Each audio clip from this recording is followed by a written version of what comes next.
መቼም የማልጸጸትበት አንተን ለኔ በማድረጌ ነው እያለች እያለቀሰች ሩታ መጣች። ማልቀሱ ምን አመጣው?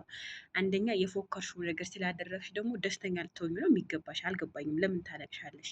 ምክንያቱም ትላንትናም ከትላንት ወዲያም በዚህ ሳምንት ውስጥ አንቺን እየመረጠ አንቺን እያፈቀረ ነው ያለው አብርሃም አይደለ? ሰላም ጤና ይስጥልኝ ውዶች፣ እንዴት ናችሁ? ደህና ናቸው? የሰላም ናቸው? እንግዲህ የጠዋቱም ይሁን የከሰዓትም ይሁን የምሽቱም ይሁን ዜናውን ማለት ነው ዝም ብዬ ዝብርቅርቅርቅርቅ ላድርግባችሁ ማለት ነው። አረ ውዶች ላይክ፣ ሼር፣ ሰብስክራይብ አድርጉልኝ። ተው ቻናሌ እኮ ወደቀ። በአይን አያችሁ። እኔ የሚታይ ነገር የለኝ፣ የሚበላ ነገር የለኝ። ለምን ትበሉኛላችሁ? እርም እየቀለኩ ነው ውዶች። ግን በጣም ወድቆብኛል ቻናሌ። ያው እያያችሁት ነው። ከ70 ከ80 ወይም ደግሞ ከ100 እይታ በላይ እንትን እያለፈ አይደለም። ለማንኛውም ውዶች ማለት ነው ሩታ በአዲስ ነገር መታለች። እየፎከረችው ይሁን እየሸለለችውም አላቅም። ነገር ግን ምንድን ነው ያለችው?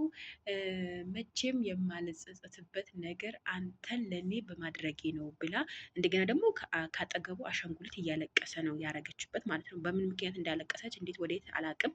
ብቻ ከባዱ ሁኔታ ልንገራችሁ ማለት ነው። የሰው ልጅ ዛሬ ደስተኛ ሊሆን ይችላል፣ ነገ ደስተኛ ሊሆን ይችላል፣ ግን ዘላለማዊ ደስታ አያገኝም ማለት ነው በህይወቱ ትክክለኛ እስካላደረገ ድረስ። ሩታ ደግሞ ትክክል አላደረገችም። ምክንያቱም እዛ ጋር የምትጎዳ ሴት ያለች እንዲያውም ማለት ነው ሰው ከሚጎዳ ራሳችሁ ተጎታችሁ የሰውን በቃ እኔ እንጃ።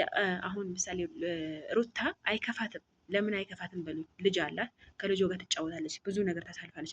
አሁን ሄርሜላ ባለችበት ሁኔታ ቀለበት አስሮላት ወዷ ላይ ልጅ ኖሮ አርግዛ ነው አላቅሽም ያላት ማለት ነው። አሁን ደግሞ ተደጋጋሚ እየተደጋገመ ነው ማለት ነው። ተደጋጋሚ እኔ ሚስቴ ነው የማፈቅረው፣ ሩታ ብቻ ነው ሚስቴ። በነገራችን ይሄ ጉዳይ ሌላ በኋላ እመጣበታለሁ። ግን ብዙ ጊዜ እኛ የሰዎችን ደስታ በላሽተ የራሳችን ደስታ የምንፈልግ ከሆነ ወላሂ ነገ ዘላቂ አይሆንም። ይሄ ደስታን ይሄ ማወቅ አለባችሁ ማለት ነው።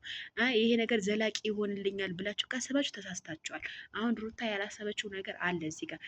አብርሃም እየተወነ ይሁን ውሸት ይሁን ዲራማ ይሁን የምናውቀው ነገር የለም። ነገር ግን ዲራማ ሆኖ ራሱ እንትን ቢባል ብዙ ነገር ኦዲየንሶች፣ ተከታታዮች ብዙ ነገር አስለቅሰዋል።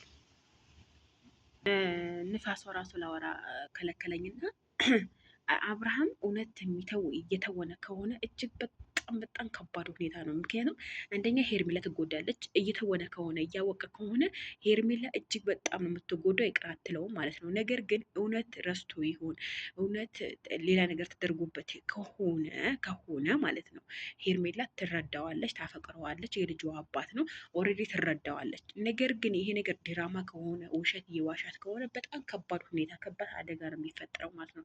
ስለዚ በተቻለ ያቅም አብርሃም ብዙዬን ይሄ ሁሉ እንትን ብለሃታል። እንደገና ኤፍሬም ደግሞ ብቻ ሊለቅህ አልቻለም። ኤፍሬም ደግሞ ከጎን እስካላራቅከው ድረስ መቼም ህይወትህ አይስተካከልም። በነገራችን ላይ እድሜ ቆሞ አይጠብቅም። እዛ ሰዓታት፣ ደቂቃት፣ ሰዓታት፣ ቀናት፣ ሳምንታት፣ ወራት፣ አመታት እያለፉ ሲሄዱ እድሜህም እንደዛ እየሄደ ነው። ግን አንድ ቀን ደስተኛ ሳትሆን አንድ ቀን ትክክለኛ ቤተሰብ ሳታፈራ ስትሞት በጣም ነው እንትን የሚለው ማለት ነው። ስለዛ ይሄ ነገር ውሸት ከሆነ ንገሩ፣ ትክክል አይደለሽም በሉ። ግን ትክክል ነኝ፣ የተናገርኩት ነገር ምንም ስህተት የለውም ማለት ነው። ነገር ግን ሩታ በጣም እየቆረረች እየፎገረች እየሸለለች ስለሆነ ያ ነገር ደግሞ ሩታ ከዚህ በፊት ከሄርሜላ ጋር የፎከረችው ነገር ነው ሩታ ያደረገችው ማለት ነው። ምንድን ያለችው? እኔ መቼም የማልጸጸትበት ጉዳይ አንተ የኔ ማድረጌ ነው ብላ ነው እንትን ያለችው ማለት ነው የለጠፈችው። ይሄ ግን ደግሞ ትልቅ ስህተት ነው። አልገባትም። ዛሬ ደስተኛ ልትሆን ነገ ደስተኛ ልትሆን ትችላለች። ነገር ግን ዘላቂ ደስተኛ አይሆንም ለማለት ፈልጌ ነው ውዶች። እወዳቸዋለሁ።